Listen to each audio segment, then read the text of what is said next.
नमस्कार। BSc third year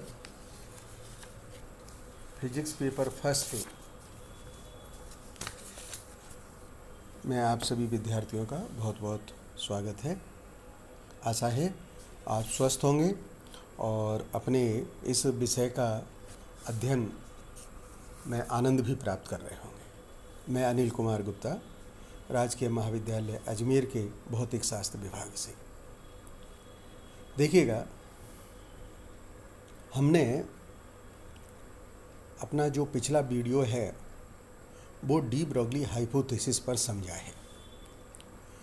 आपको de Broglie hypothesis का इम्पोर्टेंस समझना चाहिए कि किस प्रकार से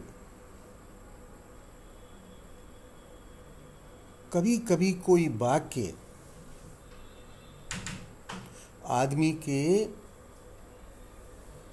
कर्म भूमि का क्षेत्र बन जाता है।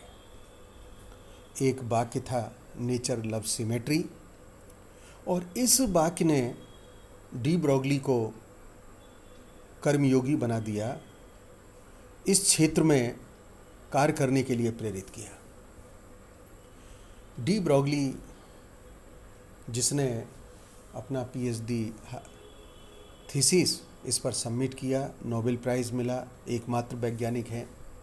उसके पश्चात हेज़ेनबर्ग ने अपना अनसर्टेनिटी प्रिंसिपल दिया। यह भी एक विडंबना है कि हेज़ेनबर्ग अनसर्टेनिटी प्रिंसिपल को आइंस्टाइन ने बहुत लाइक नहीं किया। He was not happy with the development, but as far as this quantum mechanics branch development is concern, de Broglie hypothesis and uncertainty principle play a very vital role and basically are two pillars on which the present quantum mechanics is standing. Heisenberg uncertainty principle में हम ये बात करते हैं कि जैसे मान लीजिए कोई इलेक्ट्रॉन जैसा सूक्ष्म कण है, उसकी स्थिति और उसका संवेग एक साथ ज्ञात करना संभव नहीं है। मान लीजिएगा आप इलेक्ट्रॉन का संवेग बहुत एक्यूरेसी से ज्ञात करते हैं। मैं कहता हूँ 100% एक्यूरेसी से ज्ञात करते हैं। It means uncertainty in momentum measurement is 0। अगर ऐसा है तब निश्चित रूप से हम उस समय उस इलेक्ट्रॉन की स्थिति का निर्धारण नहीं कर पाएंगे और स्थिति की अनिश्चितता का जो मान है वो अनंत हो जाएगा। हम दोनों में तालमेल बिठा सकते हैं और इन दोनों पैरामीटर की जो अनसर्टेनिटी है यह प्लैंक कांस्टेंट के बराबर या इससे अधिक होती है। आप एक चीज़ और समझिएगा, आप इस बात को ऐसा नहीं कह सकते कि कुछ इंस्ट्रूमेंट में बहुत प्रिसाइज ले लूँ, बहुत एक्यूरेट ले लूँ, मैं ऐसा काम कर लूँगा। नो, ऐसा नहीं हो पाएगा। ये जो कुछ हो रहा है ये कोई प्रायोगिक त्रुटि से नहीं है। And this postulate goes against the theory which is developed by the Bohr and Sommerfeld. You must be knowing that by the Bohr and Sommerfeld principle, electron revolve in hydrogen atom in 0.529 radius, 0.529 angstrom. तो 0.529 angstrom के radius में electron revolve करता है।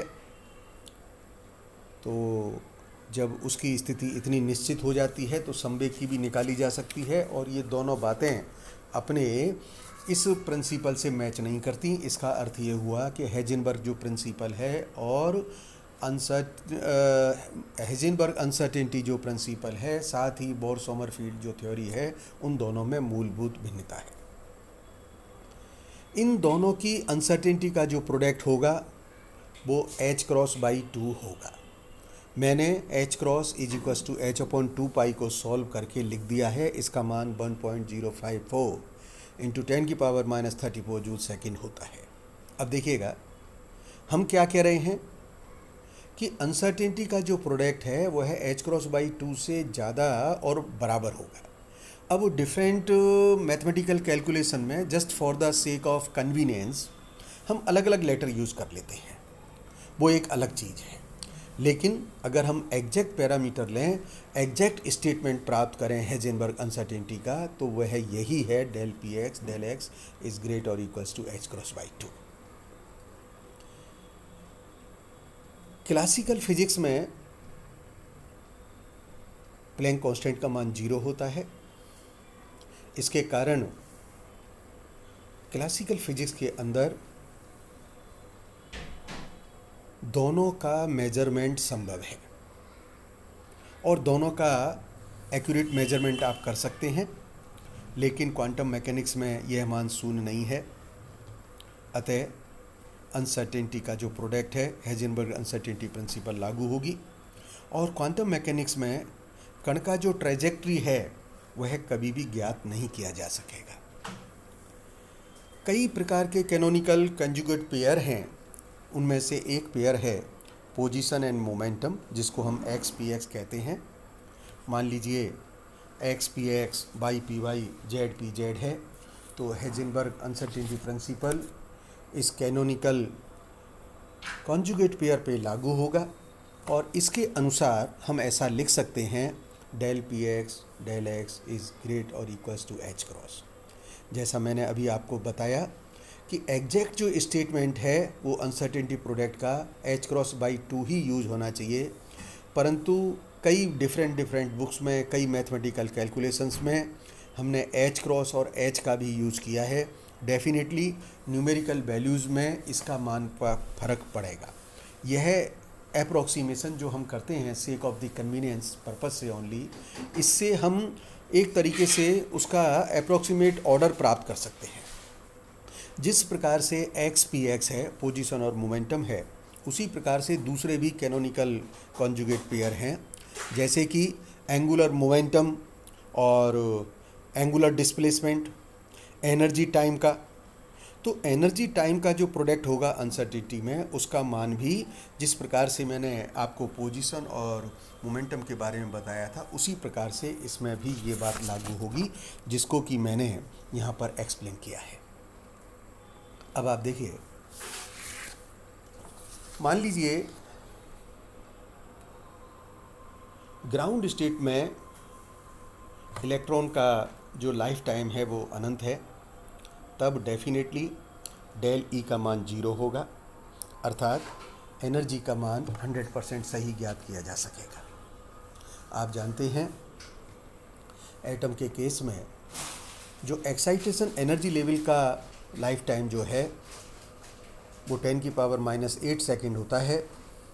अगर हम इस समय का प्रयोग करें तो ऊर्जा के मान में जो अनिश्चितता हेज़ेनबर्ग अनसर्टेनिटी प्रिंसिपल से हमको प्राप्त होगी, उसका मान ये प्राप्त होगा 10⁻26 जूल और 6 × 10⁻8 इलेक्ट्रॉन वोल्ट। अब हम इस प्रिंसिपल में कई प्रकार के केस देख सकते हैं।